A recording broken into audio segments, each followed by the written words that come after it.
Anda yang sedang mencari ratusan Toyota Yaris bekas, bisa kunjungi website kami di mobilman.id. Linknya ada di deskripsi, atau download aplikasinya di Play Store dan App Store. Ya, sekarang gue di samping Toyota Yaris Cross, crossover baru dari Toyota ya. Dan kalau menurut gue ada banyak hal positif di mobil ini. Tapi gak semua mobil sempurna, pasti ada kekurangan-kekurangannya. Dan kali ini kita juga akan membahas kekurangan-kekurangan utama dari Toyota Yaris Cross yang mungkin gak dibahas sama orang lain. Kita mulai dari eksteriornya dulu ya. Toyota Yaris Cross ini adalah mobil yang fresh, jadi desainnya itu benar-benar baru. Dia hampir tidak mengikuti yang lain. Dan kalau menurut gua secara tampilan, kalau dari foto, video itu kelihatannya bagus. Tapi kalau dari sisi tampilan depan, ini sebenarnya mirip Yaris Lele ya, zaman Yaris Lele pertama muncul, cuman dia dibikin crossover gitu. Dia dibikin mini SUV, siluet Yaris Lele-nya itu kelihatan dari bagian sini. Kalau kita lihat sekilas aja, kita terbayang langsung, oh ini Yaris Lele gitu kan. Grillnya ini loh, dia masuk ke dalam, dia berbahan piano black, dia masuk ke dalam, ini tegas banget gitu, berani gitu, desainnya berani dia, dan konturnya tuh dalam, kira-kira 10 sentian lah, dari bumper ke grill itu 10 sentian, dan ini mayoritas bolong-bolong, tapi sebelah sini nggak tertutup, sini tertutup, sini bolong, dan di sini udah ada kameranya juga, kamera depan. Kalau menurut gue secara desain tampilan depan ini berani banget, kontur ininya wow, dalam banget, 1 jengkal gua tuh. Dan ini ada fog lamp juga, ada sensor parkir depan. Karena lumayan ekstrim sehingga nggak banyak orang suka dengan tampilannya gitu. Ya kembali lagi selera sih. Kalau gue sih jujur, karena ini agak-agak ekstrim banget gitu ya, sehingga ya gue kurang begitu suka. Tapi untuk finishingnya lumayan bagus. Dia udah ada karetnya di sini. Terus lampunya juga udah full LED, DRL-nya LED. Fog lamp-nya juga LED, dan plastiknya juga nggak jelek-jelek banget gitu. Cuma di bagian sini dia datar aja gitu. Dia sama kapas ini datar. Biasanya kan mobil turun gitu, set. Ini datar, sehingga kalau misalnya di kecepatan tinggi, angin itu terhambat sama wiper. Sebagai perbandingan, di Honda HR-V dia turun ininya, talang airnya turun, terus wipernya ini ngumpet di balik kap mesin sehingga aerodinamikanya lebih bagus. Kalau ini enggak, dia rata aja kayak mobil zaman dulu. Nah, di sini juga udah ada radarnya di situ, menandakan ini mobil sudah menggunakan teknologi TSS ya, Toyota Safety Sense, yang bisa membaca jalur, dia bisa ngerem sendiri gitu, dan bisa adaptive cruise control. Lumayan lah gitu. Pada dasarnya juga mobil ini nggak terlalu mahal banget, masih di bawah 500 juta. Nah, dari sisi ban, ini gue cukup suka sih sejujurnya. Mobil ini menggunakan velg yang gede, ring 18. Nah, untuk bannya juga sudah menggunakan Bridgestone, ukurannya 215/55 ring 18. Cukup gede, sehingga kelihatan bongsor gitu ya. Pas sih sama bodinya. Mobil ini keluar aura sportinya karena menggunakan velg besar. Jadi pembeli nggak perlu ganti-ganti velg lagi, nggak perlu beli velg aftermarket. Dan pengeremannya sudah cakram di keempat roda, sehingga sebenarnya sudah lumayan bagus. Seperti biasa, gue pengen ngecek inner fender. Inner fendernya sudah tertutup semua, bro. Mantap. Inner fendernya bagus sih. Dia udah tertutup semua, walaupun nggak tertutup dia udah ada ininya peredamnya, sehingga harusnya peredaman road noise-nya bagus. Kayak contoh Corolla Cross yang generasi pertama itu dia masih ada suara road noise ketika di jalan tol. Jadi kalau menurut gua mungkin Toyota belajar dari situ sehingga dia memperbaiki di Yaris Cross ini. Padahal harganya di bawah Toyota Cross loh, tapi finishingnya udah lumayan bagus, mantap lah. Kalau di bagian belakang, seperti yang gue bilang, remnya sudah cakram. Dan yang mau gue kasih tahu adalah peredamnya. Di sini udah ada inner fender yang menggunakan bahan peredam. Nah, ini bagus nih, keren. Jadi Toyota Cross benar-benar memperhatikan detail-detail soal peredaman road noise, karena penting sih kalau buat kenyamanan. Mobil yang suaranya smooth gitu, enak kalau dikendarain. Untuk dimensinya mobil ini masih standar crossover ya. Panjangnya itu 4,3 meter, lebar 1,7 meter, dan tingginya 1,6 meter. Ini ada roof railnya sehingga tingginya itu 1,6 lebih lah sebenarnya. Dan ini roof rail yang asli, yang bisa dikasih clamping atau buat naruh-naruh kayak misalnya box gitu ya, bisa. Jadi bukan kayak Honda WRV ya. Dan ini untuk bodi mantep, tebal. Terus dia juga udah two-tone ya. Di bagian bawahnya ini udah doff. Di sini juga sudah plastik, menandakan mobil ini crossover. Serta gue pengen cek di bagian karetnya, dia udah double seluruh keliling ya. Bagian bodi dan bagian ini pintu. Dan di spion juga sudah ada kamera serta sensor. Jadi sudah pasti kameranya menggunakan kamera 360. Ya, lanjut di bagian belakang.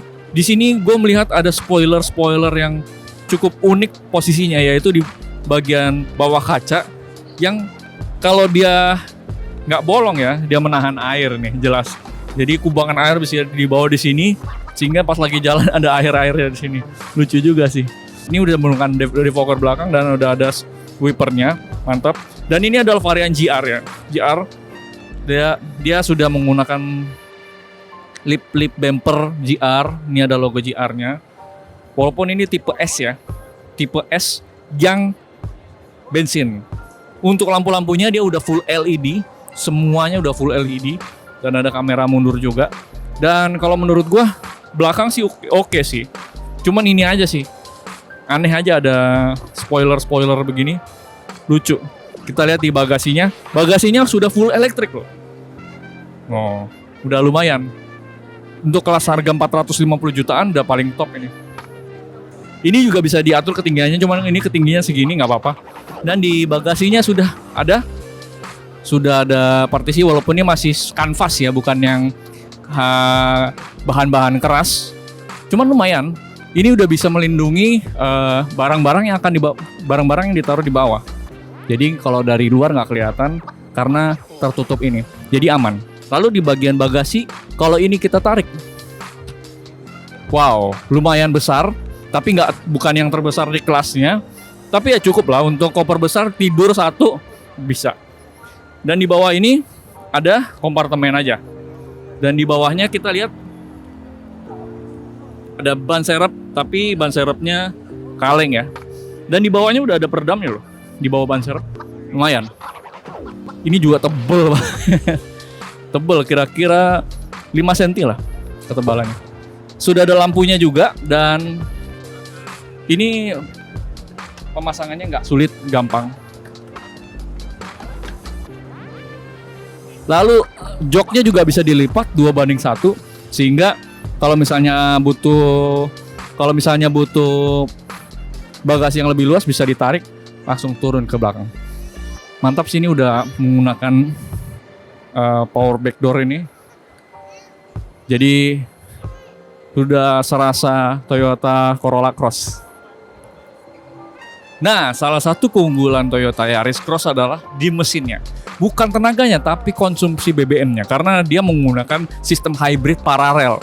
Sehingga hybridnya membuat konsumsi BBM lebih irit.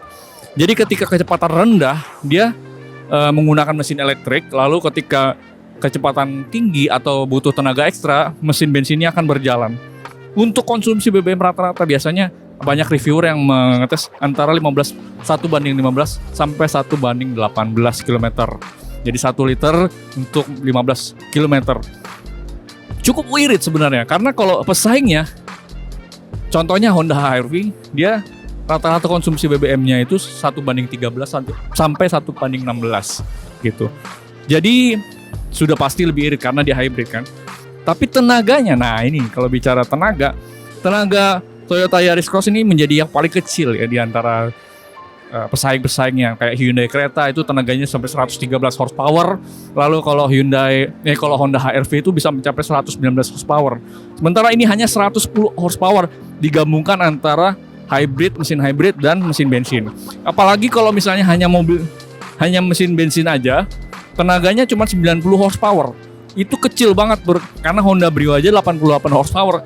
Ini cuma 90 horsepower padahal 1500 cc gitu. Jadi drawbacksnya adalah tenaga, tapi keuntungannya adalah bensinnya lebih irit. Jarang-jarang, biasanya Honda tuh biasanya lebih irit, tapi ini Toyota ya. Nah, kalau untuk dari tampilan, mesinnya itu tergolong kopong. Tergolong ya banyak lowongnya gitu, banyak ruang kosong di mesin ini. Ini mesin seperti berdiri di tengah-tengah ruang mesin gitu. Kiri, kanan, depan, belakangnya tuh kosong gitu. Ini sangat memudahkan untuk para mekanik ya. Jadi nggak perlu susah-susah untuk bongkar-bongkar apa, yang di bagian bawah bisa langsung terjangkau gitu. Misalnya mau mengganti sensor ini, sensor itu, O2 sensor ganti gampang banget ya kan. Terus kalau mau ganti yang lain-lain gampang banget gitu. Jadi itu bagusnya, tapi jeleknya kita sebagai pemilik ngelihatnya tuh, aduh ini kayak kosong banget gitu ya. Harusnya mesin 3000 cc lah baru penuh. Lalu juga di bagian kanan itu tidak ada penutupnya sehingga bodinya kelihatan. Ya sayang banget sih. Nih kamera boleh maju sedikit tuh bagian sana. Kita bisa lihat bodinya kelihatan tuh, nggak ada penutupnya dia. Gitu. Walaupun ya nggak penting-penting amat sih, kita jarang lihat, cuman ya paling nggak ada penutup lah gitu. Nah, untuk mesinnya udah menggunakan peredam dan sudah ada firewall. Kayaknya udah jadi standar ya, mobil Toyota baru sekarang sudah menggunakan firewall dan peredam. Cuman yang nggak ada hanya hidrolis kap mesin aja. Rata-rata Jepang masih menggunakan batang. Mungkin karena untuk penghematan ya, supaya mobilnya lebih murah. Nah, kalau yang hybrid, mesinnya nggak kopong, nggak terlalu lah, mending daripada yang mesin bensin. Karena di bagian sininya ada inverter dan motor listriknya gitu. Sehingga ya dibilang kopong enggak lah, bagian sini doang sama belakang, tapi yang sininya lumayan terisi gitu. Dan ya bener, kalau yang bensin itu bener-bener kelihatan kosong ya. Ya karena memang didesain mobil ini untuk dimasukin mesin hybrid, sehingga kalau misalnya mobil yang menggunakan mesin bensin jadi nggak terlalu berisi gitu. Nah, gue sekarang sudah di dalam interior Toyota Yaris Cross, dan kalau menurut gue aura positif keluar dari interiornya. Karena apa? Pertama, dia driver oriented ya. Mulai dari head unitnya ini sudah floating dan dia agak menghadap ke supir.